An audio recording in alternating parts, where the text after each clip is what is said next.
بسم الله الرحمن الرحيم. إذا وقعت الواقعة ليس لوقعتها كاذبة خافضة. أعوذ بالله من الشيطان الرجيم. بسم الله الرحمن الرحيم.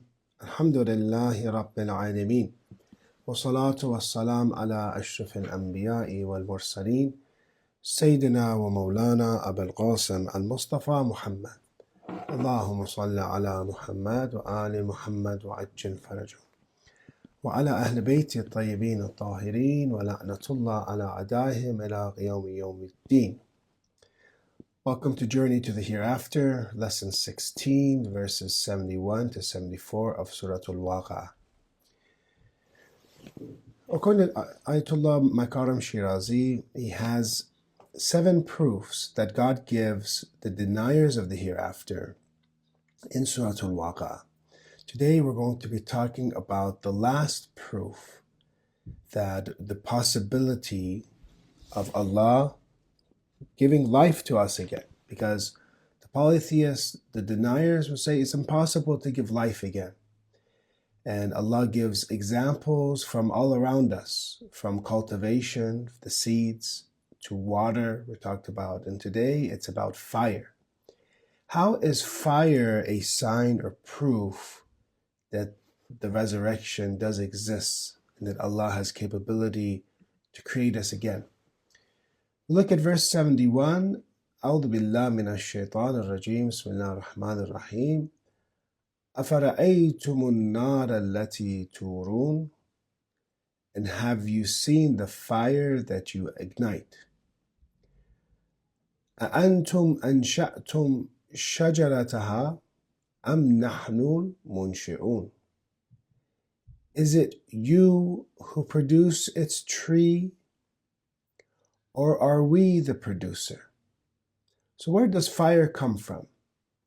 Fire traditionally, which has always been a key part of human life, that fire gives warmth, fire cooks, we cook with fire.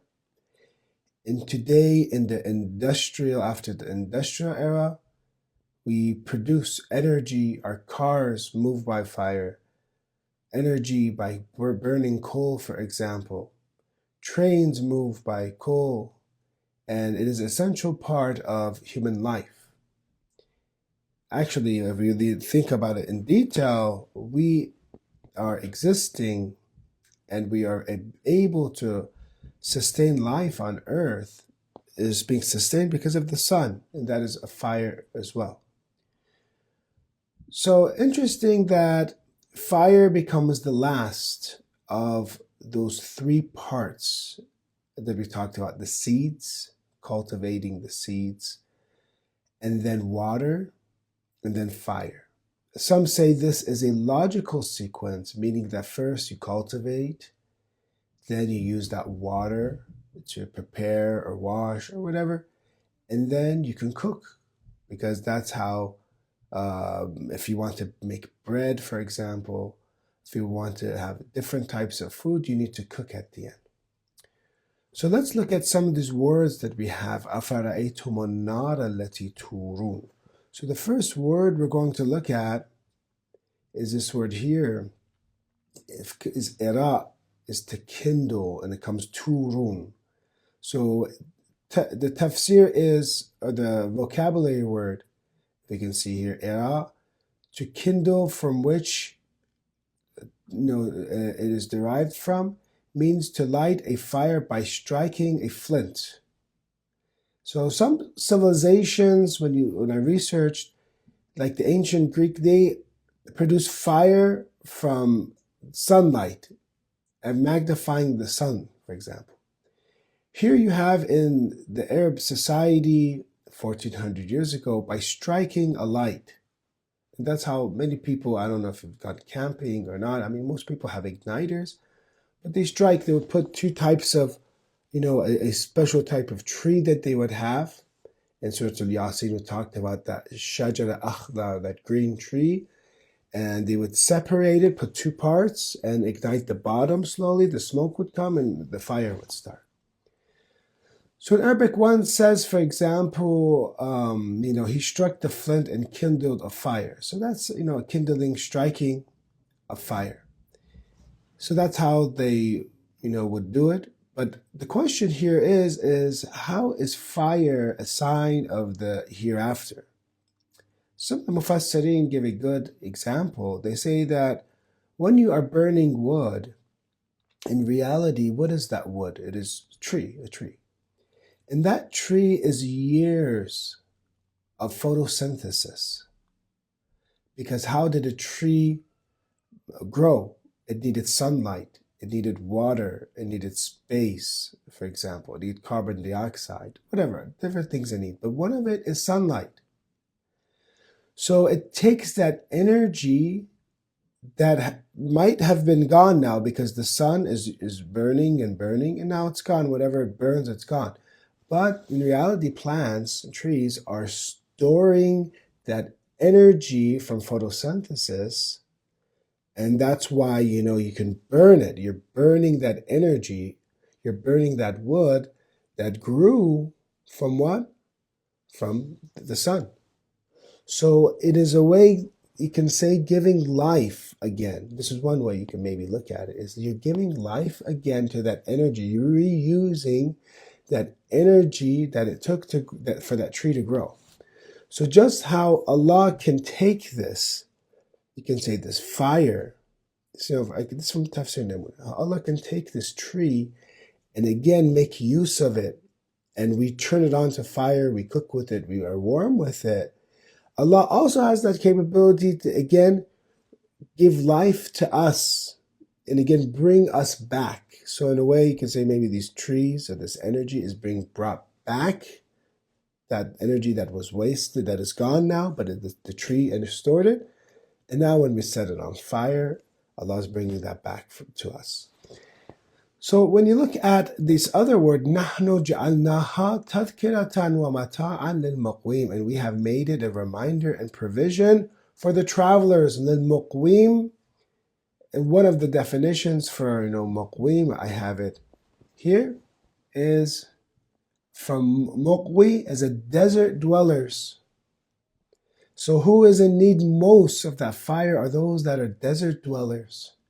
How cold it gets in the deserts at night, for example. They need light, and also they want to cook. So the essential parts is that anyone went camping, you always know that you need to have a campfire. There are interesting things about fire, and I would like to, as today is the wiladat of Imam Muhammad Baqir alayhi salam, I would like to say this story before we go to the next verse. So to recap, Allah mentions أَفَرَأَيْتُمُ النَّارَ الَّتِي تُورُونَ أَأَنْتُمْ أَنشَأْتُمْ شَجَرَتَهَا. Have you produced it, or are we the producers? Fire. If you just look at every ni'mah around us and everything which is so amazing when you look at fire and different colors it has. A candle is about 1,000 degrees, one candle, for example.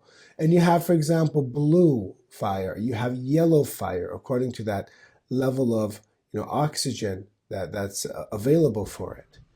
And you see that Allah is attributing this to us because this is the design of God. God has designed fire for us, and God ignites it every time you set fire. Don't think that you are doing this. Yes, we're using our conventional methods of producing fire, but Allah, it is His kingdom. He is the only effective force in this world. So He is setting on fire. أَنْتُمْ أَنشَأْتُمْ شَجَرَتَهَا. So He takes the responsibility, or He takes the creation of fire and the burning of fire, and He attributes it to Himself. Again, we talked about Tawheed al-Af'al, that a Muslim, a Muwahhid, a monotheist, looks at everything around them, attributes it to God, not in a way that they negate free will for themselves, but they see Allah is controlling, Allah is the Lord, He is administrating, He is giving rizq, He is protecting, everything is from Him. So here Allah asks this rhetorical question, أَنْتُمْ أَنشَأْتُمْ شَجَرَتَهَا. Have you produced its tree, or are we the producer?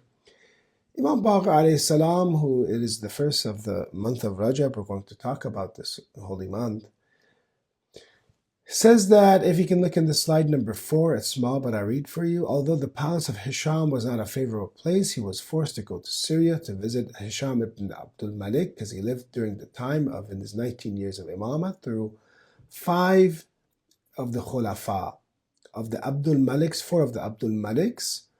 The third Khalifa was Umar ibn Abdul Aziz, who removed the hadith ban. So Hisham ibn Abdul Malik brings the Imam to Syria. There the Imam sees a Christian religious figure. People are all around him. And the Imam has a conversation, in the books of history it mentions. He has a conversation with him. And he sees around this archbishop that there was a crowd. And here I'm going to read some of the conversation that Imam had, and some of it has to do with fire. So the dialogue is this. He says that, are you a Christian or are you a Muslim? The dialogue he asks Imam Baqir alayhi salam. And the Imam replies, I'm from the Muslims. Then the Christian bishop asks, are you from the scholars or are you from the ignorant ones? And the Imam replies, I am not from the ignorant ones. Other sign of humility. The archbishop then asked, should I ask you a question first, or will you ask me a question? The Imam replied, if you wish, you can ask. So the first question that the archbishop asks Imam Muhammad Baqir alayhi salam is, he asks him this question. He has 2 questions. One is this, difficult questions. So the archbishop says, what is the reason that you Muslims claim that people of paradise drink and eat food, but they have no need for reusing the restroom, for example? Do you have an example in this world for this matter? The people can eat and drink in heaven, but Quran does not talk about the restroom, for example. Then the Imam replies, yes, a clear example in this world is that in the womb of the mother a child feeds, but it does not go to the bathroom. And generally that type of using that type of restroom that we have is not, and I looked it up, it's not for, the fetus or that baby that is in the womb of the mother. It does not have that. 2, this is what we're talking about, the fire. The archbishop then replied, how wonderful, but you said you're not from the scholars. The Imam says, I did not say this. Rather, I said that I was not from the ignorant ones. Then I have another question. The Imam says, go ahead, ask. He said, based on what reason do you believe that fruits and blessings of paradise never decrease? And however much you have consumed, still they do not decrease. We have, we do not say that it's exhaustible. The blessings of paradise is unlimited. So he says, do you have an example from this world? And the example that the Imam gives for, the blessings of paradise, the fruits and blessings of paradise to never diminish, he says it is the example of fire. Because we're talking about fire, and Imam Baqir alayhi salam wanted to give this story. He says, yes, the clear example of this is found in fire. If you light one flame from an existing flame, and you can do this for homework after this class if you want, take a candle and light another candle and repeat this one 100 times, the first flame will remain as it was, nothing has been decreased. So there are things in this world that can increase but not diminish. So therefore, it is very possible that the blessings of paradise will be of this type. And the archbishop became very angry, and every difficult question that came to his mind were answered clearly and completely. He soon left with extremely incompetent and weak. He became severely discomfited and angry.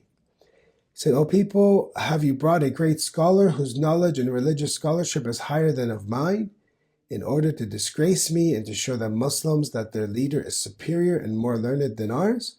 I swear by God, I will never speak to you again. If I remain alive until next year, you will not see me in your midst. He said these words, rose out of his seat, and left the gathering. So the example of fire, which is really, when you think of it, this is one, miraculous aspect of fire, that everything in this world usually we have, if you give it to something else, something gets taken away, right? Whatever you give, you take a share of it from your food, anything. In general, things when you take, it diminishes, you give. But fire, how Imam Bara so clearly answered him, that if you light a candle to another candle, that fire will start and nothing diminishes from that other fire. You do this 100 times in that first candle, it's the same power as it has, in that it had from the beginning. Now let's go to this verse. فَسَبِّحْ بِسْمِ رَبِّكَ الْعَظِيمِ. So after these 7 proofs, that God gives in the Quran to answer the polytheists, those that deny the hereafter.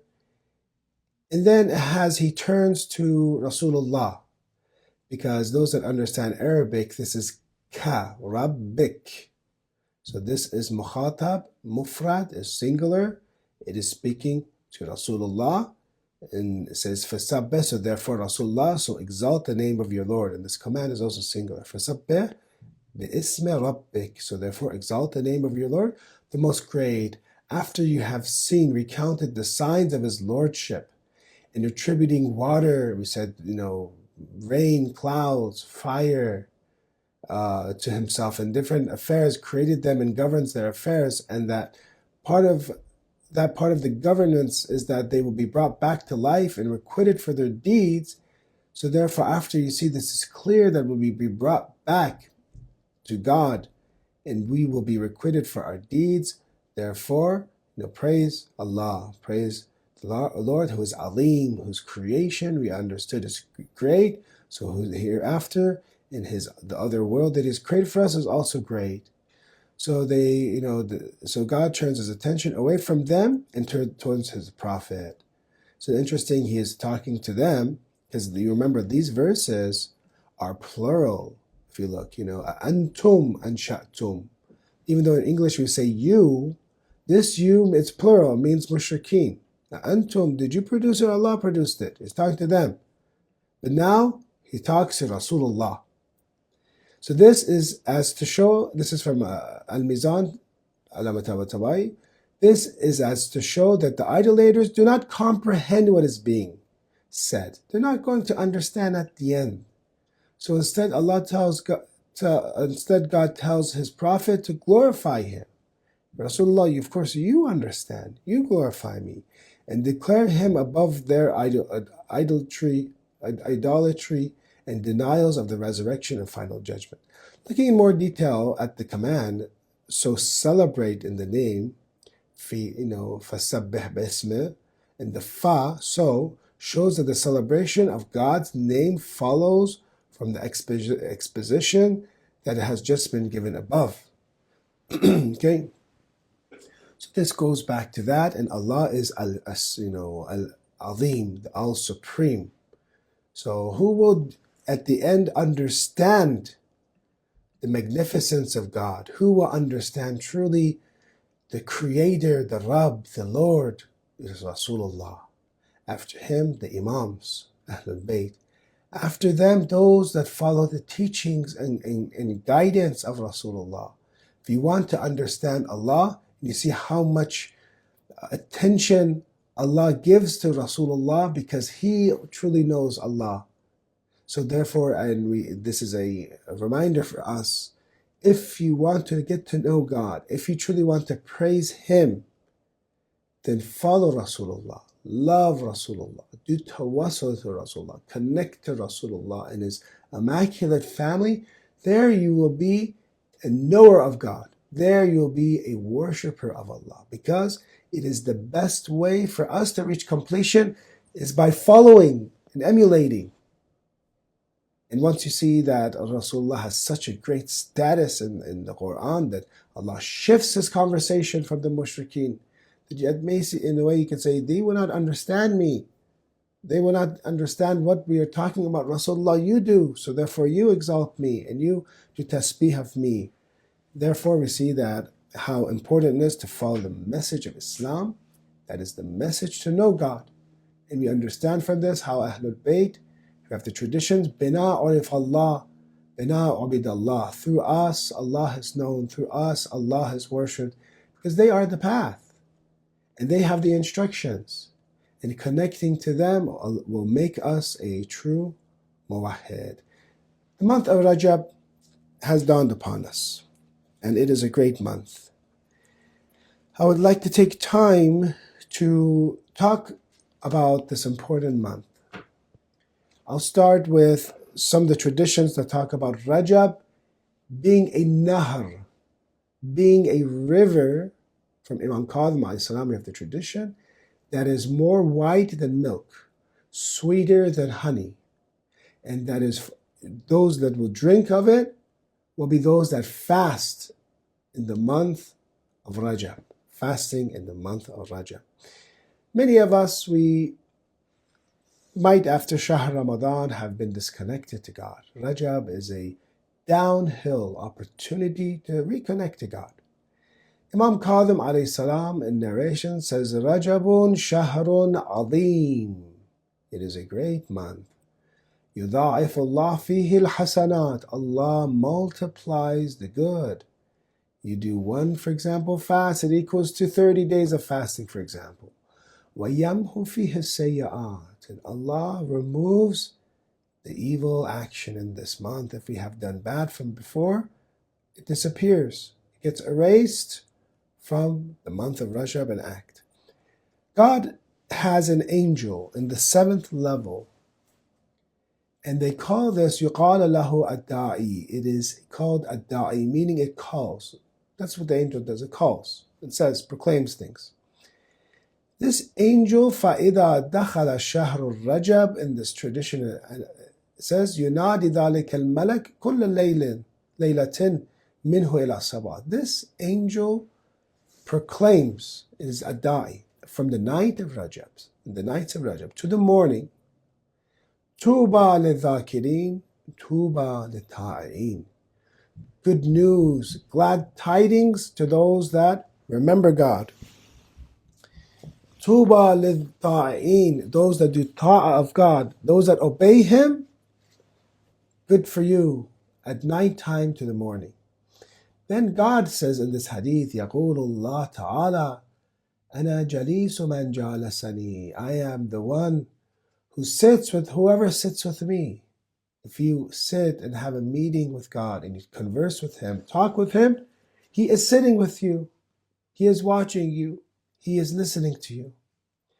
وَمُطِيعٌ مَنْ أَطَاعَنِي. And obeys whoever obeys me. Meaning that whatever they want, I will facilitate it for them. وَغَافِرُ مَنْ اسْتَغْفَرَنِي. I will forgive whoever seeks forgiveness from me. This is the importance of Rajab, my dear friends. الشهر شهري, this month is my month. وَالْعَبْدُ عَبْدِي, the slave is my slave. وَالرَّحْمَةُ رَحْمَتِي, and the mercy is my mercy. I want to forgive them. Who are you to tell me not to forgive? His entire life he sinned, but I want to forgive him in 1 second. That's me. It's Allah. It's my mercy. فَمَنْ دَعَانِ فِي هَذَا الشَّهْرِ أَجَبْتُهُ. And whoever calls upon me, whoever wants something, I will answer. I'm sure you have many du'as that you want to be answered, and you have waited for such a holy month to present them before God, and inshallah they will be answered. وَمَنْ سَأَلَنِي أَعْطَيْتَهُ. And whoever asks from me, I will give. وَمَنْ اسْتَهْدَانِي هَدَيْتُهُ. And whoever seeks guidance from me, I will guide them. How many people do you know, or maybe yourself, you were confused? You wanted guidance, I guided them. Imam Baqir alayhi salam lived his life in a way that he was always there, the flag bearers of guidance. And they would always guide people. A person is confused in the city of Imam Baqir alayhi salam, and he doesn't know which one of these groups is correct. For example, there's Murja'a, there's Qadariyah, there's Zaydiyah. Some would follow the brother of Imam Baqir alayhi salam, Zayd ibn Ali. Not that Zayd ibn Ali would necessarily want them to follow them in this way. Actually, we have traditions that in some aspect that the Imams gave permission for Zayd to revolt. But there are people that didn't accept the imamat of Imam Baqir alayhi salam. Later on, they were misguided, and they became Zaydiyah. There are those that were Murja'a. They said that, for example, only your beliefs is sufficient for you, for example. Or other groups, Qadariyah, and he was confused. Or Khawarij, and he asked Allah for guidance. This person says, "Oh Allah, guide me, help me. I don't know which one of these groups is right." There, the servant of Imam Baqir alayhi salam came to him, and someone knocked at the door, and he said, "Who's this?" He said, "Imam Baqir wants you." Without even talking, he was just speaking to God. The hadith has. He's just speaking to God. Which one of these? I'm saying, وَمَنْ اسْتَهْدَانِي هَدَيْتُهُ. Whoever seeks guidance from me, I will guide him. So he's saying, which one, oh God, guide me?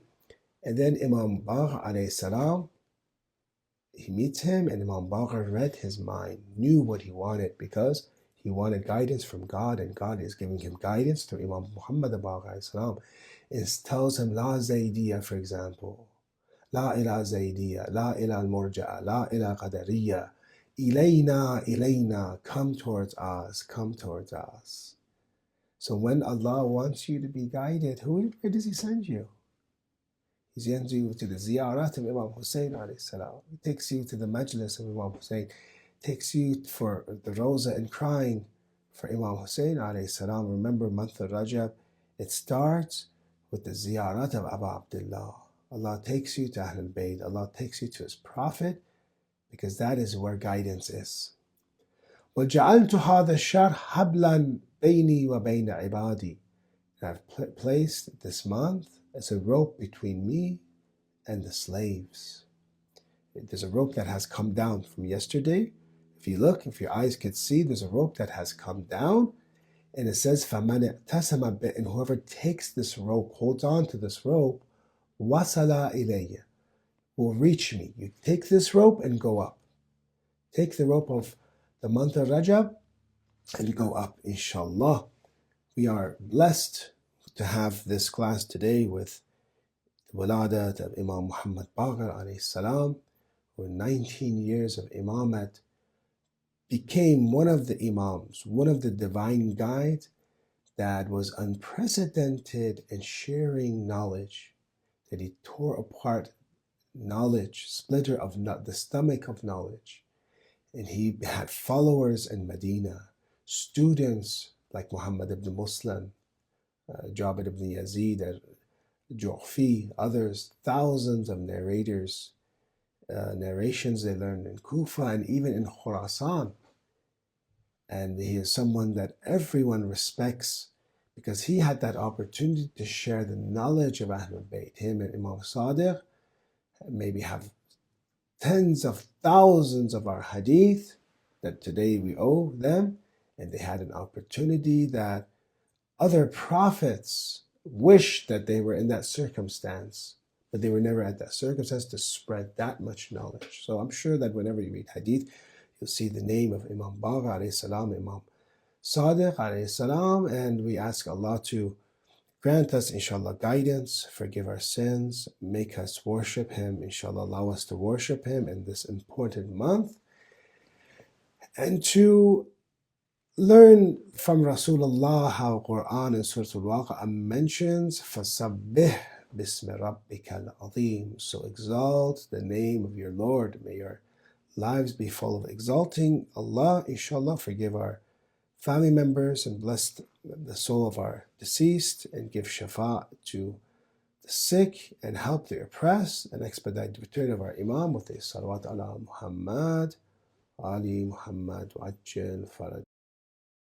بسم الله الرحمن الرحيم إذا وقعت الواقعة ليس لوقعتها كاذبة خافضة